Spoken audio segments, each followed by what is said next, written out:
औज़ु बिल्लाहि मिनश शैतानिर रजीम बिस्मिल्लाहिर रहमानिर रहीम। प्यारे बच्चों अस्सलामु अलैकुम। और आज हमारा फिज़िक्स का 11वां लेक्चर है और 11वें लेक्चर को शुरू करने से पहले हम पीछे थोड़ा सा रिकॉल करेंगे कि अभी तक हम क्या कुछ पढ़ सके हैं। जो बेटा हमने पढ़ा आपको समझ आए। सिंपल हार्मोनिक मोशन हमने पढ़ा है, फिर उसके बाद हमने बॉल एंड बाउल सिस्टम का पढ़ा है कि वो सिंपल हार्मोनिक मोशन कैसे हमने होता ये है। प्रूव किया कि बॉल एंड बाउल सिस्टम की मोशन जो है वो सिंपल हार्मोनिक मोशन है। जी आगे। उसके बाद मास स्प्रिंग सिस्टम के का मोशन सिंपल हार्मोनिक मोशन कैसे होता है। हमने ये भी प्रूव किया कि मास स्प्रिंग सिस्टम जो है उसकी मोशन सिंपल हार्मोनिक मोशन है। और उसके बाद सिंपल पेंडुलम, हमने प्रूव किया कि सिंपल पेंडुलम की मोशन भी सिंपल हार्मोनिक मोशन। और कुछ उसके बाद डैम्प्ड ऑसिलेशन पढ़ी थी, डैम्प्ड ऑसिलेशंस पढ़ी और आज वेव स्टार्ट करना थोड़ा कुछ चीज़ें जो मैं बताने की कोशिश करता हूँ शायद आपको याद हो। बट हमने ये भी देखा था कि what are the conditions for a system to perform simple harmonic motion. कि पहले बात तो शर्तें पूरी होंगी तो सिंपल हार्मोनिक मोशन होगी ना। अब एक सिस्टम जो है वो कंडीशंस को फुलफिल नहीं कर रहा सिंपल हार्मोनिक मोशन की, तो वो तो सिंपल हार्मोनिक मोशन परफॉर्म नहीं करेगा ना। तो हमने फर्स्ट ऑफ ऑल ये देखा what are the conditions that must be fulfilled for a system to perform the simple harmonic motion. Then हमने जब ये प्रूव कर लिया कि मास स्प्रिंग सिस्टम या बॉल बाउल सिस्टम या सिंपल पेंडुलम की मोशन सिंपल हार्मोनिक मोशन है, तो हमने फिर वहाँ से डिड्यूस की कुछ कैरेक्टरिस्टिक्स किसकी सिंपल हार्मोनिक मोशन, याद है ना। तो फिर हमने डैम्प्ड ऑसिलेशंस की बात की कि डैम्प्ड ऑसिलेशंस क्या होती हैं, और फिर हमने डैम्प्ड ऑसिलेटर्स या डैम्प्ड ऑसिलेशंस जो थी इनको यूज़ किया। या हमने ये कहा कि जो हमारा शॉक एब्जॉर्बर है कार्स का वो किस तरह काम करता है, कुछ इस तरह कुछ ये चीज़ें भी देखी थी। फिर हमने एप्लीकेशंस भी देखी थी वेव्स की, शुरू में मैंने बताया था कि, और मैंने ये सवाल उठाया था कि वाई वी स्टडी वेव्स, हमें वेव्स क्यों पढ़नी चाहिए। तो मैंने कहा था बेटा हमारा विजुअल वर्ल्ड, हमारा लिसनिंग वर्ल्ड, समझ आया नहीं, या हमारा सेंसेशन का जो वर्ल्ड है वो सारा का सारा बेस कर रहा है किस पे, वेव्स पे। हमें नज़र आनी चीज़ें बंद हो जाएं अगर लाइट वेव्स ख़त्म हो जाएं। अगर हमने लाइट वेव्स को सही तरीके से ना समझा तो हमें विजन अच्छे तरीके से समझ नहीं आएगा। अगर हमने साउंड वेव्स को अच्छे तरीके से ना समझा तो हमें लिसनिंग अच्छे तरीके से समझ नहीं आएगी, याद आया ना।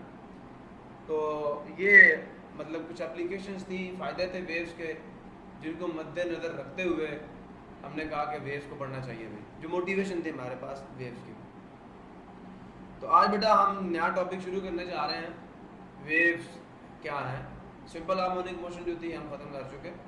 अब हम बात करेंगे किन किन के बारे में, वेव्स के बारे में, कि वेव्स क्या हैं, वेव्स क्या हैं। ये पढ़ लिया वेव्स को क्यों स्टडी करें। तो आपकी बुक पे जो वेव्स की डेफिनेशन गिवन है जी, वो क्या है, ज़रा उसको भी देखते हैं।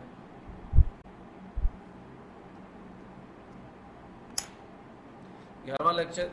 तो ये पंजाब टेक्स्ट बुक जो है बोर्ड की जो बुक है उसके ऊपर बेटा जो डेफिनेशन लिखी हुई है आपके लिए वेव्स की, that is a wave is a disturbance in the medium, किसमें, लेकिन ज़रूरी नहीं है कि ये मीडियम में आपकी बुक के मुताबिक फ़िलहाल कहा जा रहा। तो मैं आपको बता रहा हूँ कि आपकी बुक के ऊपर मीडियम में डिस्टर्बेंस की बात हो रही है। जैसे आप वाटर में डिस्टर्बेंस को देखते हो तो इसी तरह आप स्ट्रिंग में डिस्टर्बेंस को देख सकते हो, स्लिंग की जिसे स्प्रिंग कहते हैं, भी दिखाऊंगा आपको वीडियोज़ में। तो बेटा ज़रूरी नहीं है कि ये वेव जो है सिर्फ और सिर्फ एक डिस्टर्बेंस मीडियम में ही हो, ये डिस्टर्बेंस फील्ड्स में भी हो सकती है, समझ आया। इलेक्ट्रोमैग्नेटिक वेव्स जो है वहाँ पे डिस्टर्बेंस आती है किसके अंदर, वेरिएशन आती है किसके अंदर, फील्ड्स के अंदर। Electric and magnetic fields are varying, ठीक है, दे आर वेरिंग, ठीक है, at a right angle to each other and the wave is propagating on the basis of that variations. तो ये जो डिस्टर्बेंस है सिर्फ मीडियम में नहीं हो सकती, ये डिस्टर्बेंस किस में हो सकती है, फील्ड में भी हो सकती है। And we will talk about the field in detail in the 3rd chapter या 4th चैप्टर में इंशाल्लाह बात करेंगे। तो वहाँ आपको फिर चार्ज की बात भी होगी, फील्ड की बात भी होगी, इलेक्ट्रिक फील्ड क्या, मैग्नेटिक फील्ड क्या, इंशाल्लाह हम डिटेल में बात करेंगे। थोड़ा अगर सादा बुक के मुताबिक, इसलिए जो बुक की डेफिनेशन है पहले वो पढ़ लेते हैं कि wave is a disturbance in the medium which causes the particles of the medium to undergo vibratory motion about their mean position in the equal intervals of time. और ऐसा ही होता है, आपने कभी वाटर वेव्स को देखा तो पार्टिकल्स वाइब्रेट कर रहे होते हैं about their main positions after regular intervals of time. और ये जो मोशन प्रोड्यूस होती है पार्टिकल्स ऑफ द मीडियम के अंदर, this motion is said to be what, this is called the wave, ठीक है। तो a disturbance in the medium which causes the particles of the medium to undergo vibratory motion, यही इसी को थोड़ा सा मॉडिफाई किया है। ये जो पहले डेफिनेशन की है हमने, इसको थोड़ा सा मॉडिफाई किया हमने, तो नई डेफिनेशन बन गई है। ये डेफिनेशन को a disturbance वही किया है, यहाँ से फेल लगा दिया, in the medium that causes the particles of the medium to perform or undergo vibratory motion about their mean position in equal intervals of time is called a wave। और एक बड़ा जो डेफिनेशन है, मैं जिसे generalise definition है वो देख लेते हैं कि वेव है क्या। हमने कहना है डिस्टर्बेंस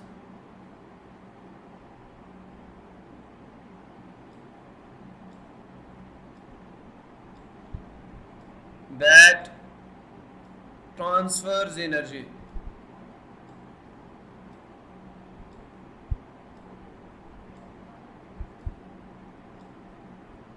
from one place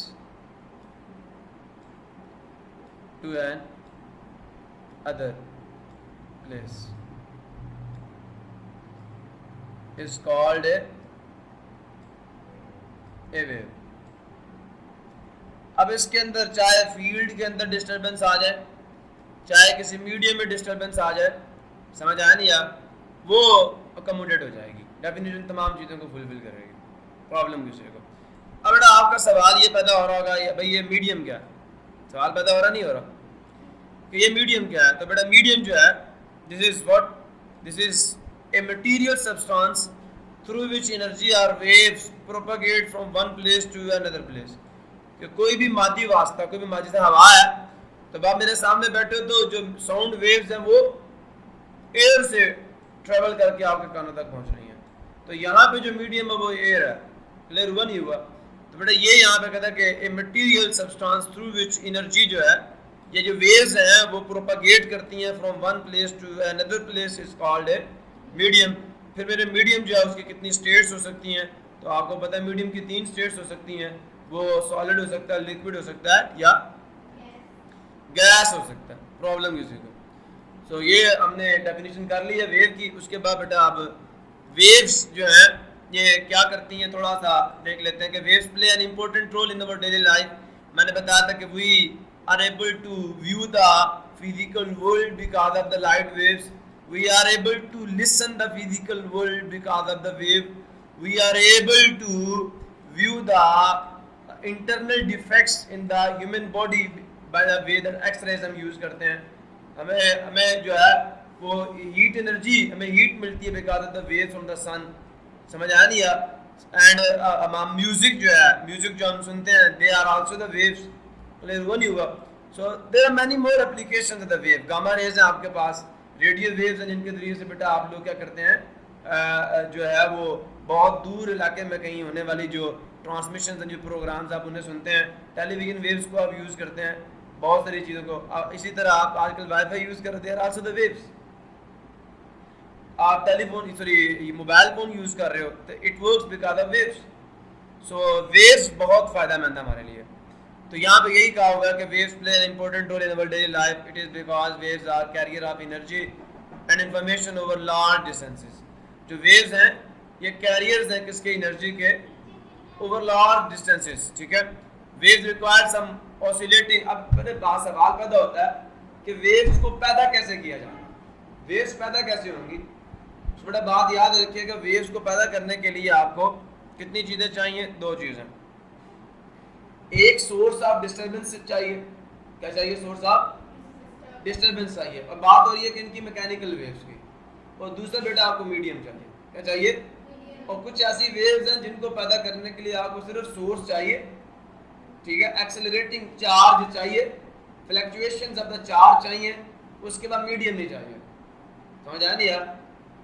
वो है इलेक्ट्रोमैग्नेटिक वेव, हम बात करेंगे डिटेल में उनके बारे में, लेकिन फिलहाल मैकेनिकल वेव्स को प्रोड्यूस करने के लिए आपको 2 चीज़ें चाहिए। एक बेटा वाइब्रेटर होना चाहिए आपके पास, ठीक है, या सोर्स होना चाहिए, सोर्स ऑफ वाइब्रेशन होना चाहिए। जैसे आपने एक टब में वेव्स पैदा करनी हो तो क्या करना पड़ता है, टब के अंदर आपको पेंसिल को अप एंड डाउन मूव करना पड़ता है, नहीं करना पड़ता।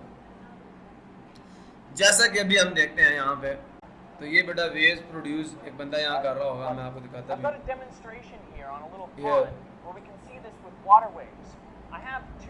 देखिएगा ये एक बॉब को ऊपर नीचे मूव करेगा फर्स्ट ऑफ ऑल, तो ये जो बॉब है, ये उसके हाथ में एक बॉल पड़ी हुई है, ये देखो, this is the source, up and down movement of the this ball is the source and medium कौन है, वाटर है.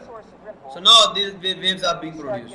So first of all you should have a source of disturbance and then medium. Medium क्या करेगा, उससे बड़ा waves travel करके एक जगह से दूसरी जगह जाएंगी और जो वाइब्रेटर है वो waves को प्रोड्यूस करेगा. समझ आया? यहाँ पे ये जो आपका ग्रीन कलर का बॉल है, it will start vibrating up and down and it will produce the waves. So this up and down movement of the ball is the source of vibrations. So they will produce the waves in the medium, and medium will transfer these vibrations from one place to another place. So two things are required for the production of mechanical waves. Problem किसी को, तो यही बेटा अभी मैंने आपको बताया. तो two things are required. Number one vibrator, number two the medium. Problem किसी को. So now we go for our lecture. The wave requires some oscillating or vibrating source for their production. And कुछ waves को propagation के लिए भी क्या चाहिए, medium चाहिए, जो कि mechanical waves हैं. Now we will demonstrate the production and propagation of different waves with the help of vibratory motion of the objects. आपके बुक के ऊपर दो examples थी जिन्हें मैंने कॉपी किया. तो बेटा ये क्या उन्होंने कहा कि आपने एक टब ले लेना या एक ट्रे ले लेनी है, उसको वाटर से फिल करना है. समझे मेरी बात या नहीं समझे? जैसे अभी हमने वो पाउंड के अंदर देखा, तो कहता है dip one end of the pencil into the tub of the water and move it up and down vertically. जैसे आपको शक्ल में नजर आ भी रहा है कि आपने क्या करना है, वाटर को जो टब है उसको वाटर से फिल करना और पेंसिल को ऊपर नीचे मूव करना टब के अंदर. तो क्या होगा, आपको सर्कुलर वेव जैसे वहां पे भी आपको नजर आ रही थी. अगर आप दोबारा चाहते हैं तो मैं दोबारा से आपको दिखा देता हूँ. सो ये आपको नजर आ रहा है कि up and down movement of the vibrator is producing the waves. When I create ripples with a single source, they travel out with circular Here. wavefronts. तो ये जो अप एंड डाउन मूवमेंट है इस बॉल की, it is producing the wave. Similarly आपने pencil को up and down move करना है, तो then you will be able to view the waves. So बेटा ये अभी आपने एनिमेशन देख लिया, तो अब हम लोग चलते हैं जी वापस अपने लेक्चर की तरफ. तो यहाँ बेटा आपने सिमिलरली आपने क्या करना है, पेंसिल को डिप करना है, या कोई रॉड शीशे की ले लें, उसको आपने करना अप एंड डाउन उसको डिप करना है, ठीक है, मूव करना है. So the disturbance in the form of the ripples produces water waves. ये जो आपको नजर आ रही है ना, ये हल्की हल्की लहरें जो है, ये वेव्स हैं जो वाटर की सरफेस पे प्रोड्यूस हो रही हैं. रिपल्स भी कहते हैं, लहरें और या वेव्स. तो which move away from the source when the wave reaches a small piece of the cork. यहाँ जो कॉर्क का एक पीस आपको नजर आ रहा है, तो ये क्या करेगा, ऊपर नीचे वाइब्रेट करेगा. It will start vibrating. ठीक है, अब मैं आपको अगर आप चाहते हैं तो इस तरह की एक एनिमेशन मैं आपको और दिखा देता हूँ. तो ये बेटा कुछ एनिमेशंस हैं जो कि जिनका ताल्लुक आपके एक्सपेरिमेंट से, जो कि आपको कहा जा रहा है, उससे है. हम इनको भी देख लेते हैं.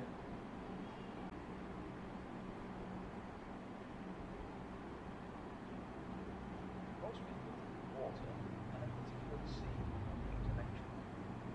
If you look at the motion of the wave, it appears to travel in a definite direction. Does it carry any fluid? अब ये बेटा एक डिस्टर्बेंस, जैसे आपका पेन नीचे जा रहा है, ये समझ लो कि आप जब ये जाकर टकराएगा सरफेस ऑफ द वाटर के साथ, so now the ripples will be produced, waves will be produced on the surface of water. तो ये आपने कॉर्क रख दिया. अब जैसे वेव यहाँ पहुँचेगी तो ये ऊपर नीचे अपनी ही जगह पे वाइब्रेट करना शुरू कर देगा, लाइक दिस. क्लियर हुआ नहीं हुआ? Same thing is shown in the figure that you have in your lecture. यहाँ पे भी ये कि आपने कॉर्क यहाँ रख देनी है, और सिमिलरली जैसे आपके पास वहाँ पे एक बॉल ऊपर नीचे मूव कर रही है, इसी तरह ये भी मूव करेगा. समझ आया नहीं यार? तो when the wave reaches a small piece of cork floating near the disturbance, it moves up and down about its original position, while the wave will travel outward. The net displacement of the cork is zero. मतलब cork अपनी ही जगह पर ऊपर नीचे vibrate करेगा, लेकिन उसको छोड़ कर जाएगा नहीं. The cork repeats its vibratory motion about its mean position. अब ऐसा क्यों होता है? क्योंकि जिस मीडियम के अंदर ये डिस्टर्बेंस क्रिएट हो रही है, उसके पार्टिकल्स अपनी ही जगह पर ऊपर नीचे वाइब्रेट करते हैं. जब पार्टिकल आगे नहीं जा रहे तो कॉर्क क्यों आगे जाएगा? समझ आया? असल में कॉर्क तो उन पार्टिकल्स के ऊपर सवार है. देखो इसको कौन ऊपर उठाए हुए हैं? Particle, the medium. जब वो ऊपर नीचे वाइब्रेट कर रहे हैं अपनी ही जगह पर, सो फिर ये किस तरह आगे जाएगा? तो देखिए ज़रा यहाँ से ही आगे चलते हैं। So waves carry energy. तो ये बेटा हमने काइनेटिक एनर्जी डिलीवर की मीडियम को,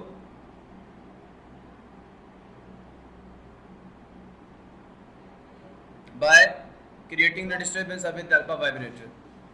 वो एनर्जी ने क्या, उस एनर्जी ने क्या किया, जो पार्टिकल्स ऑफ द मीडियम थे उनको वाइब्रेट करवाना शुरू, उन्हें वाइब्रेटरी मोशन पैदा कर दी। लेकिन मजे की बात ये कि अपनी ही जगह पर ऊपर नीचे आके वाइब्रेट कर दी। ठीक है, Waves also carry water along them. See, let's zoom in on the actual. अब ये आपको दिखा रहे हैं माइक्रोस्कोपिक व्यू। फर्स्ट कर लो, ये मैं बहुत बड़ा करके दिखाइए पार्टिकल्स है मीडियम के। अब मजीद उसको बड़ा करेंगे, ये समझ आया, ये पार्टिकल्स हैं। अब एक पार्टिकल को आप गौर से देखें तो वो क्या करेगा, अपनी ही जगह पर ऊपर नीचे वाइब्रेट करेगा, Travel along. Like this. Waves carry energy. It will not move, ठीक है, फॉरवर्ड, आप बस ऊपर नीचे वाइब्रेट कर रहा, अपनी ही जगह पर रहा है, जैसे ये कर। Now let's have a look at how stone comes to gravity. अब ये वेव यहाँ से यहाँ तक ट्रैवल करने में कुछ टाइम भी लगेगी और कुछ डिस्टेंस भी ट्रैवल करेगी। इसका मतलब वेव्स की स्पीड भी होती है, समझ आया नहीं यार? तो आज हम वेव्स की स्पीड कैलकुलेट करने का फार्मूला भी देखेंगे कैसे निकाला जाता है। Carry energy, but only at a certain speed. This speed depends on what kind of wave it is and its travelling. For example, light is a kind of wave that travels very quickly, as you see along the water. Sound is also a wave. Similarly जो light है वो भी हमारी आंखों तक पहुंचने में कुछ ना कुछ वक्त लेती है। इस तरह की बहुत सारी चीज़ें इंशाल्लाह देखने को मिलेंगी आपको अपनी लाइफ में।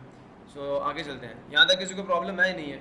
सिमिलरली बेटा एक नेक्स्ट एग्जांपल है कि वेव्स ऑन द स्ट्रिंग भी जो हैं वो भी आपने अगर नहीं देखी तो मैं आपको दिखा देता हूँ।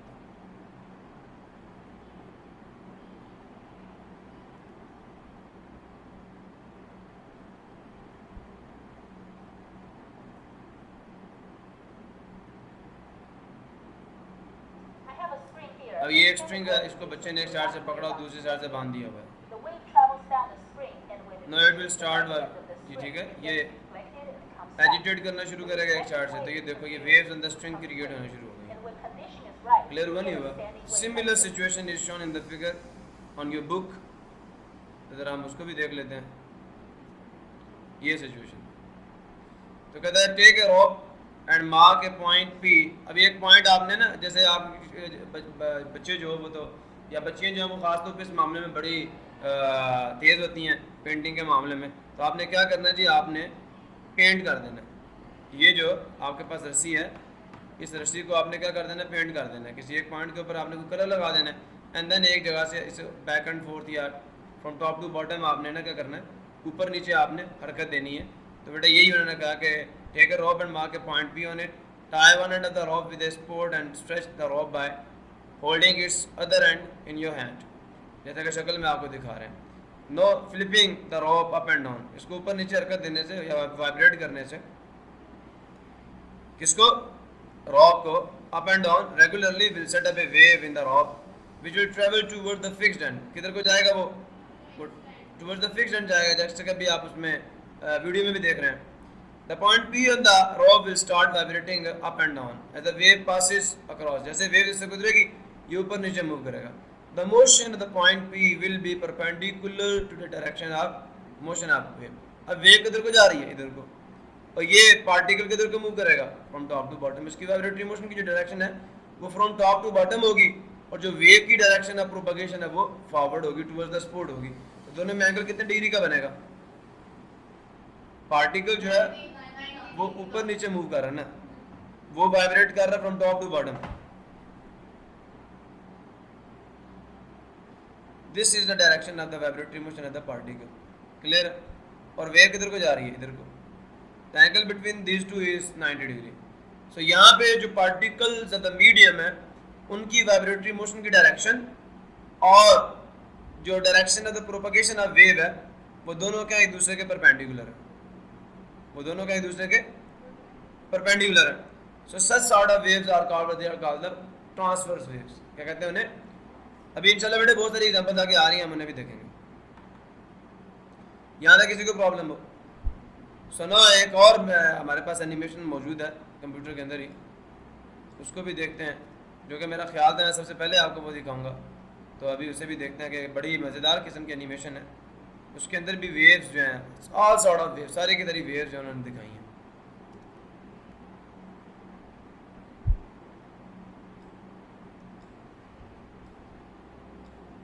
इसको उन्होंने एक पेलन पेंडुलम का नाम दे दिया हुआ है।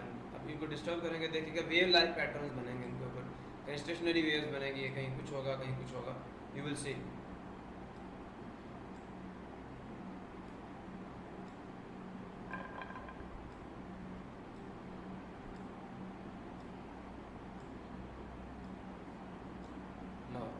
It starts vibrating like a wave, ठीक है, एक क्रस्ट और ट्रफ बनना शुरू हो गया। अब ये ऐसे लग रहा है गैस के मॉलिक्यूल जो है वाइब्रेट कर रहे हैं सिलेंडर के अंदर। अब फिर ये पैटर्न जो है मिलना शुरू करेंगे, अब 2 वेव्स बनेंगे। अब ये 3 पैटर्न बने, अब ये मिलना शुरू करेंगे, वेव्स बनेंगे लाइक दिस।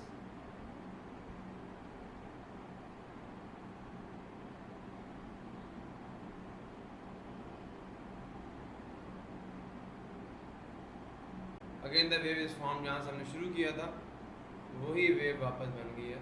तो मीडियम के पार्टिकल्स भी इस तरह ना, जैसे अभी इसके अंदर पार्टिकल्स अपनी जगह पर, अब पेंडुलम का हर पेंडुलम जो है वो अपनी जगह एक पार्टिकल का किरदार अदा कर रहा है, वो अपनी जगह वाइब्रेट कर रहा है ना, अपनी जगह को छोड़ के आगे तो नहीं जा रहा, लेकिन हमें लग रहा है ये पैटर्न का कर रहा है, मूव कर रहा है from here to here like this, ठीक है। बट इसी तरह मीडियम के पार्टिकल्स भी क्या करते हैं, वाइब्रेट करते हैं अपनी ही पोजीशन पर, आगे पीछे या ऊपर नीचे, प्रॉब्लम किसी को। अब टाइप्स ऑफ वेव्स कितनी है बेटा, तो there are 2 types of waves, waves की 2 टाइप्स होती हैं, एक मैकेनिकल वेव। अब ये क्यों हमने ये जो टाइप्स हम पढ़ रहे हैं वेव्स की, on the basis of what categorize की गई हैं वेव्स, तो on the basis of the ability of a wave to pass through the medium, कि आगे एक वेव जो है वो मीडियम से पास हो सकती है या नहीं। अब मीडियम मैंने पीछे डिफाइन किया कि a material substance through which a wave travels from one place to another place by carrying the energy. Similarly कुछ वेव्स ऐसी होती हैं जिनको मीडियम की ज़रूरत नहीं होती, वो मीडियम के बगैर भी मूव करती हैं, जैसे कि इलेक्ट्रोमैग्नेटिक वेव, लाइट वेव्स या रेडियो वेव, टीवी वेव्स। तो ये बेटा मतलब 2 types on the behalf of the ability of the waves to pass through a medium, एक को मैकेनिकल वेव्स कहते हैं, दूसरे को इलेक्ट्रोमैग्नेटिक वेव्स कहते हैं। अब मैकेनिकल वेव्स क्या होती हैं, तो डेफिनेशन बुक से जो है वो ये कि waves which require any medium for their propagation are called mechanical wave. दूसरी डेफिनेशन वही बुक का थोड़ा सा वर्जन चेंज किया, तो those wave which require medium for their production and propagation are called mechanical waves, ठीक है। अब इनकी एग्जांपल्स कौन कौन सी है बेटा, तो बताएगा, वाटर वेव्स हैं, साउंड वेव्स हैं, वेव्स प्रोड्यूस इन स्प्रिंग आपने देख ली, स्प्रिंग के ऊपर इंशाल्लाह स्लिंकी पे भी अभी आपको दिखाऊंगा, तो कुछ वेव्स कहते हैं तो भी दिखा देते हैं आपको, कुछ देखी थी ना पहले भी वो वेव्स कि जो स्लिंकी के ऊपर बन रही हैं। ये वेव लॉन्गिट्यूडिनल वेव है, हम इसको देखेंगे इंशाल्लाह। तो ये देखो ऐसे लग रहा है जैसे ये वाला एरिया में जो पार्टिकल्स है बहुत ही करीब करीब है और यहाँ पे दूर दूर है, समझ आया। तो this sort of wave is called the longitude, but this is the mechanical wave. इसको मीडियम चाहिए for going from one place to another place, clear हुआ नहीं हुआ। सिमिलरली अब ये ट्रांसवर्स वेव को सेटल करेंगे, तो इस वेव को भी क्या चाहिए, देखो ये क्रस्ट बन रहा है, ट्रफ बन रहा है, तो इस वेव को भी एक जगह से दूसरी जगह जाने के लिए क्या चाहिए, मीडियम चाहिए, क्लियर हुआ। तो इसी तरह ये एग्जांपल्स आ गई हैं। अब इलेक्ट्रोमैग्नेटिक वेव्स क्या होती हैं, ऐसी वेव्स जिनको मीडियम रिक्वायर नहीं होता, they do not require any medium for their propagation and production. तो waves do not require any medium for their propagation are called electromagnetic waves. So those waves do not require medium for their propagation are called electromagnetic. Similarly examples क्या है जी बेटा, radio waves हैं, television waves हैं, x raise हैं, heat raise हैं, light waves हैं, gamma radiations हैं, तो ये सारी के सारी क्या बेटा आपके पास इलेक्ट्रोमैग्नेटिक वेव्स हैं। अब टाइप्स ऑफ मैकेनिकल वेव्स कितनी है, तो मैकेनिकल वेव्स की 2 टाइप्स होती हैं। अब ये जो टाइप्स हम मैकेनिकल वेव्स को कैटेगराइज कर रहे हैं 2 टाइप्स में, किस बेसिस पे कर रहे हैं, तो on the basis of the direction of the vibratory motion of the particles of the medium or the vibrations of the field में भी हो सकती है ना, जैसे मैंने कहा था इलेक्ट्रोमैग्नेटिक वेव्स हैं, तो चाहे फील्ड की वाइब्रेशंस या मीडियम के पार्टिकल्स की वाइब्रेशंस और वेव की डायरेक्शन ऑफ प्रोपगेशन जो है उसकी बेसिस के ऊपर, जो मीडियम के पार्टिकल्स हैं उनकी जो वाइब्रेशन की डायरेक्शन है वो कैसी है। अब हो सकता है जैसे मैंने भी आपको पीछे दिखाया कि हो सकता है जैसे अभी वीडियो में भी आप देख रहे थे, अभी आपने वीडियो देखी और उसके अंदर आपने ये देखा है इसके अंदर कि यहाँ पे जो पार्टिकल्स द मीडियम है, In a Yeah. longitudinal wave, अब ये जो the disturbance that यहाँ पे पार्टिकल द मीडियम वाइब्रेट करेंगे, देखिएगा wave is along the direct अब इन पार्टिकल को देखे बाद में ये खुलेंगे वापस आएंगे, तो यहाँ जो वाइब्रेशंस हो रही है in the particle the medium, they are in the direction of the propagation of wave, they are parallel to the direction of propagation of waves. Similarly अगर आप हवा के मॉलिक्यूल्स को देखें, जब साउंड बेटे ट्रेवल करती है from one place to another place, तो यहाँ उन्होंने एक लाइन लगा दी है, बाकी आपको पार्टिकल हवा के जो मॉलिक्यूल्स हैं वो उन्होंने आपको जिसे कहते हैं ना एक हाइपोथेटिकल या एक सपोजिशन ही है कि मॉलिक्यूल्स आपको दिखा रहे हैं, वहाँ मॉलिक्यूल्स इस तरह वाइब्रेट करेंगे जब साउंड एक जगह से दूसरी जगह ट्रेवल करेगी, ठीक है। तो ये जरा हम इस एनिमेशन को भी देखते हैं कि हवा के अंदर क्या होता है जब आवाज़ एक जगह से दूसरी जगह जाती है। ये बेटा देखो, ये कंप्रेशन रेयरफैक्शंस प्रोड्यूस हो रहे हैं।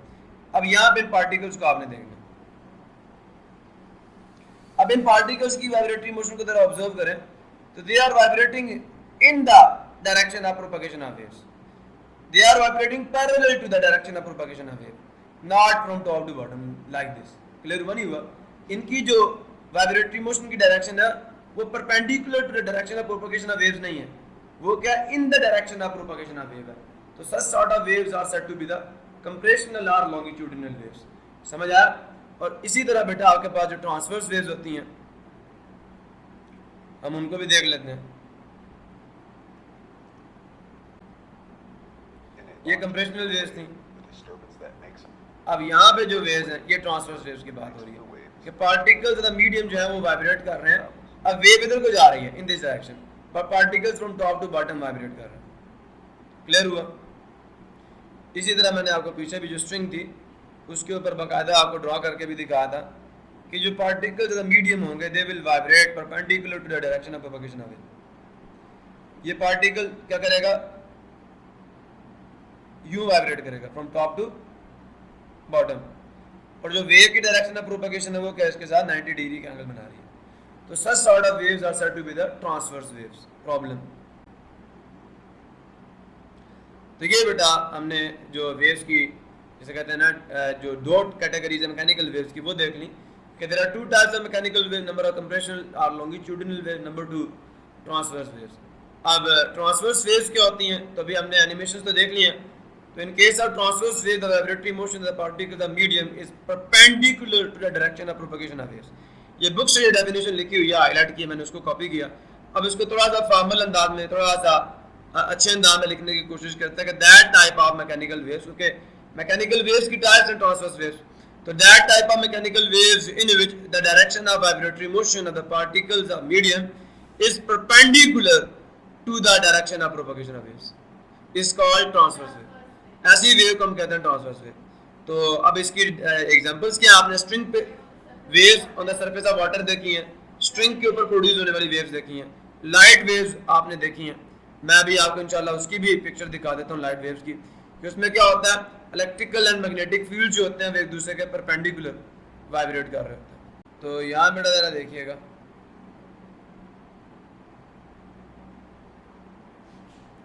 ये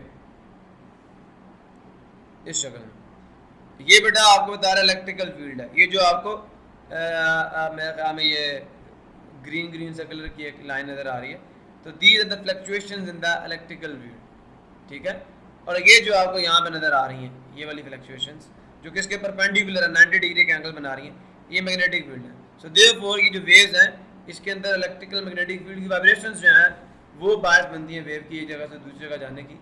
तो बड़े ये therefore they are said to be the electromagnetic waves consist of electrical magnetic fields oscillating perpendicular to each other। समझ आ नहीं है? तो ये आपके पास वेव्स हैं किसकी? इलेक्ट्रोमैग्नेटिक वेव्स हैं। And they are also transverse waves. ये भी कौन सी वेव्स हैं? ट्रांसवर्स वेव्स हैं। जो फील्ड्स की फ्लक्चुएशंस हैं, वेव की जो डायरेक्शन ऑफ प्रोपगेशन है उसके, अब देखो वेव की जो डायरेक्शन ऑफ प्रोपगेशन है वो किधर को है जी? वेव की जो डायरेक्शन ऑफ प्रोपगेशन है वो इस डायरेक्शन में, इसमें, लेकिन जो आपका इलेक्ट्रिकल फील्ड है वो इस डायरेक्शन में वाइब्रेट कर रहा है और magnetic field inside the paper vibrate कर रहा है। तो both are perpendicular to the direction of propagation of wave. So therefore these are the transverse waves. Problem gives you.